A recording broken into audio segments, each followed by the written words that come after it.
Hey, what's going on, you beautiful people? It's your boy 3 Stacks in this thing, representing Team King of Games all day, every day. I'm gonna go and do some test hands for my Burning Abyss variation. It's real spicy. It, of course, it's like the PK Fire build, with a lot more text. It's also the Ritual build. So, cool thing with this deck is it can actually XYZ summon, Synchro summon, Fusion summon, Link summon, and also Ritual summon. And it plays every single Burning Abyss monster in the extra deck, which is the XYZ Dante, the Synchro Virgil, the Fusion Pilgrim, and also the Ritual Malakota. And I really like that. It's real spicy. It's still competitive on a higher level than pure BA, in my opinion. The Phantom Knights provide such a grind game mechanic that the BA already has a grind game mechanic, but having the Phantom Knights increases your ceiling and also allows you to live a lot longer than a natural Burning Abyss deck is meant to live.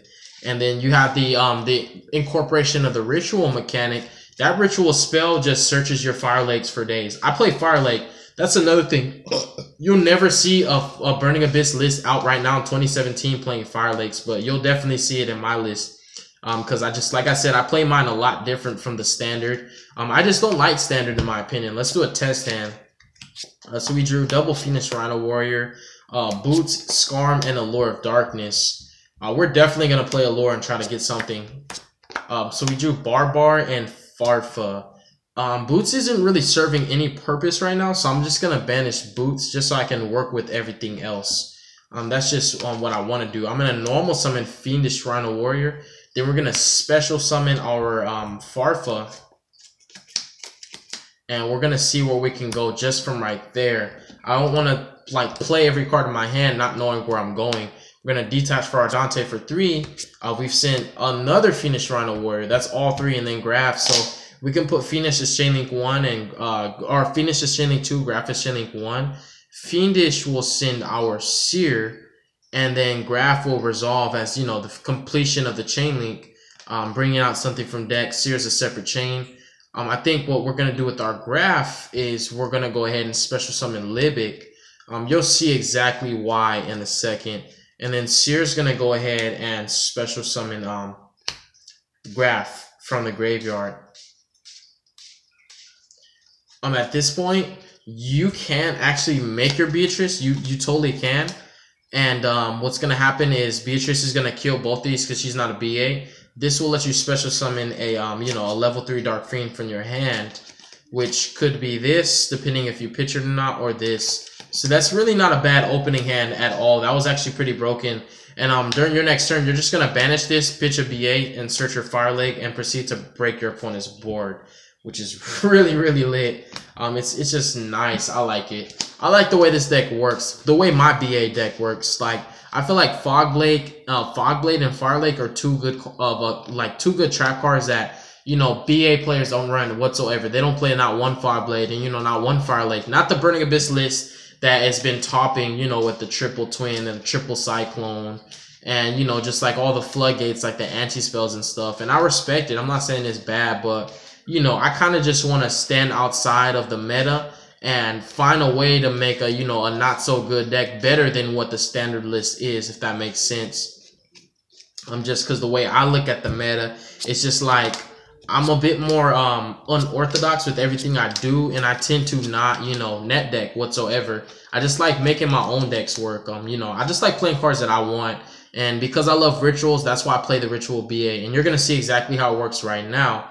Because the Ritual spell, as I already explained, searches for any BA card, so it immensely increases your ceiling. Because you not only search for your one-up Graph and Seer, but now you can search Fire Lake if you play it, which I feel like if you're not playing Fire Lake in your BAs, you're really doing something wrong, because that trap is just a blowout against almost any deck. Not every deck, but almost any deck. It just murders.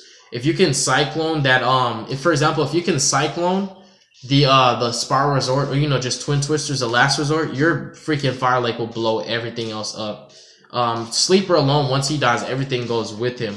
But, you know, it's icing on the cake. It's a really powerful trap. It blows out Pendulum Magicians. It blows out ABCs right out the water. It just blows Trickstars out the water, popping Licorice in 2 back rows. And if you send him off, you'll send another card directly from the field to the grave. It's just mad insane. So you pre-prep searching for Malakota and his Ritual spell. And because this is only used to summon Malakota, you can 100% pre-prep for it. Look it up. you're gonna normal summon your Fiendish Rhino Warrior. You would then go ahead and special summon Farfa. You're gonna overlay for your Dante, summon him in defense because we're going first. Detach Fiendish and mill 3. That's not that bad at all. And then Fiendish Rhino Warrior will kick in, which is actually going to mill your Graph. And Graph, being a separate chain, is gonna go ahead and special summon your Seer from your deck. Then you're gonna banish your Boots, search for a Fog Blade. Trying to make plays here, you know what I'm saying? Trying to make it real strong and real powerful.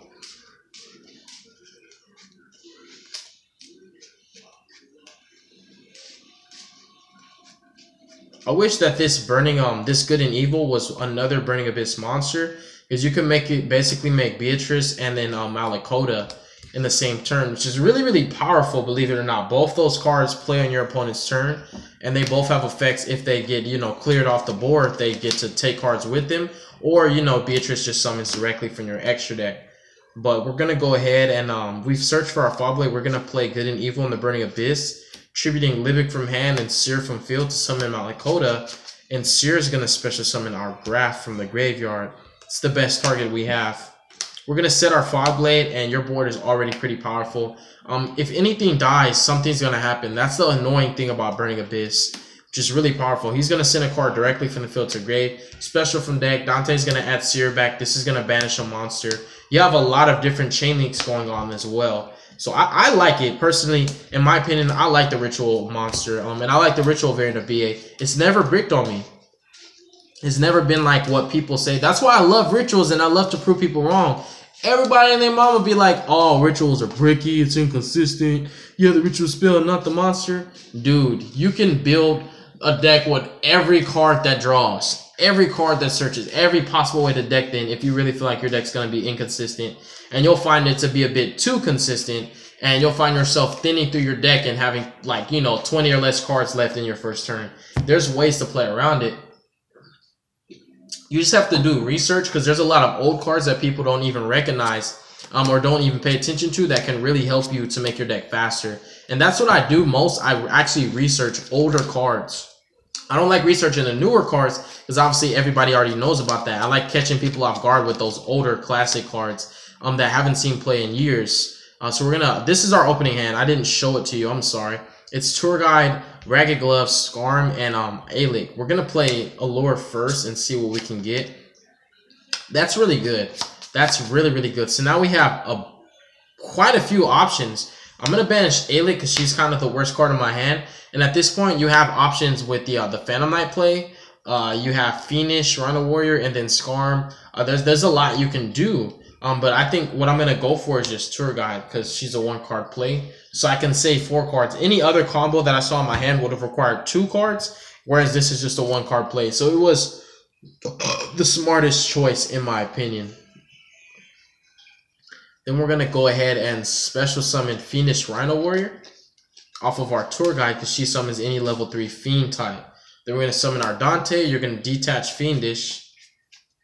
Even though his effects are negated, they'll still activate in grave. We're milling pre-prep, Cloak, and another Cloak. And then Fiendish Rhino Warrior will then occur to summon out, to send out your 1-of Graph. Playing 3 Fiendish increases your ceiling and lets you see your 1-ofs faster. You're playing technically 4 Graph and 4 Seer. And then Graph will occur to special summon Seer directly from your deck. And at this point, you can actually banish your Cloak. And let me check something. Yeah, you can only banish him once per turn. I just wanted to be 100% sure of that. And now you can search out for, a second copy of Boots. This is going to be putting in a lot of work. This is shaping out to be a really nice field. Then we're going to go ahead and we can summon our Beatrice, but we're going to lose Graph. We're going to lose Sir, but then again, Dante will get Sir back anyways. So we're going to go ahead and pitch that. Summon your Beatrice. Sir dies, and Sir can bring back any of these BAs that'll die anyway, so it doesn't really matter. And you have your in-phase search off of Skarm, which will be basically anything you want. I think what I'm gonna go for is I'm gonna use Skarm to search out my my Barbar, because I feel like Barbar is a really good card. I like Beatrice, of course, will detach your Dante on your opponent's turn. fetching back your Sir and, you know, sending any other card you want. For example, if Beatrice isn't in trouble whatsoever, you can actually just mill Good and Evil. And then after that, you know, you're just like really set up. So, like, you're so far ahead right now. Like, it's really good. Oh, this deck is so consistent. I have not seen a bad hand yet. That's why I like my variation of BA in particular. I don't really like the variation that people are going with. It tends to be a bit bricky for me. And it's like the way that deck works is if you don't open with 2 Burning Abyss monsters, it's just like already you're playing so far behind. So I like my variation because I actually play like 18 or 19 Burning Abyss monsters, and I play the Phantom Knights as well. Oh, including the Ritual, I think I play like 21 BAs if I'm not mistaken. I could be mistaken. And then, you know, you play the Phantom Knights, the Tour Guide. It's just like so many different ways to get to Dante. I wanted to play as many ways to get to Dante as possible. This is the last test hand, and this one's broken too. So right here, you have a Phantom Knights play. But I'm going to go for the Tour Guide since for some reason I drew that hole again. And I'm going to go ahead and special summon Phoenix Rhino Warrior, which is the best target in my opinion. Because even if your Dante misses on his mills, Phoenix Rhino Warrior will make sure that you get to deck in twice, which is really nice. Dante, whether you ash it or not, he has to mill for cost. So Dante happens no matter what. You're milling Cloak, Libic, and Phoenix Rhino Warrior. I'm going to go ahead and just put this as Chainlink 1 and Libic as Chainlink 2 and summon the Scarm. Effects are negated. And then we're going to go ahead and send off... Oh, you know what? Well, let's not use that. We're going to make Beatrice instead. So screw that. I'm just going to do Phoenix Rhino Warrior, the same exact thing that I did last time. We're going to summon our Wrath, you know, special to serve from deck.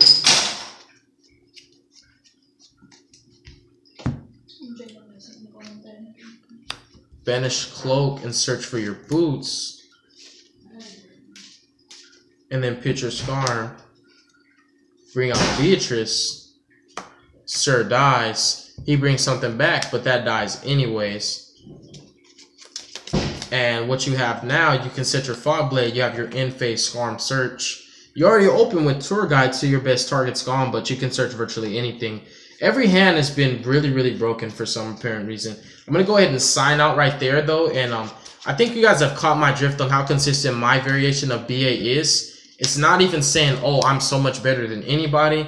I'm just saying, like, I like the way my deck works. That's really the best way to say it. And other BA variations work. You know, there's a lot of BAs that have topped, so obviously their deck works as well. I just really feel like the purest form you can get it to is the funnest, and it's also, you know, the most consistent to me. Because I've never really had bad hands before I even did this test video. I'm really sad that I didn't open up with any of my 3 Fire Lakes. But nonetheless, I played 3 because there's some really mad shenanigans that you can do with this. And also the Good and Evil, if you open up with this, you can resolve 1, pop in the cards, and you banish this, pitch a BA, search the second one, you know, flip it, pop cards, banish another one, search the third one, flip it, pop cards. Like, there's a crazy loop that I do. And it's not a same turn loop. It's like a every single turn, consistently grinding the crap out of your opponent, draining their resources. God bless you guys. Make good choices. Don't hurt your brain cells. I hope you enjoyed this video. Be sure to check out our older content. There's a lot of stuff you're going to find to be really creative, innovative, and also it might inspire you to be like, this is what Yu-Gi-Oh is all about, because I'm trying to take the channel back to the roots of Yu-Gi-Oh, which is just having fun and being really smart with your card choices, and also learning to not net deck. That's one thing, you know, that the Yu-Gi-Oh community and as a whole really has a bad habit of net decking. And it's not like to say, you know, it's a bad thing. It's just like you can do a better job building a deck the way you're, you know, based upon your play style and the way that you like to play.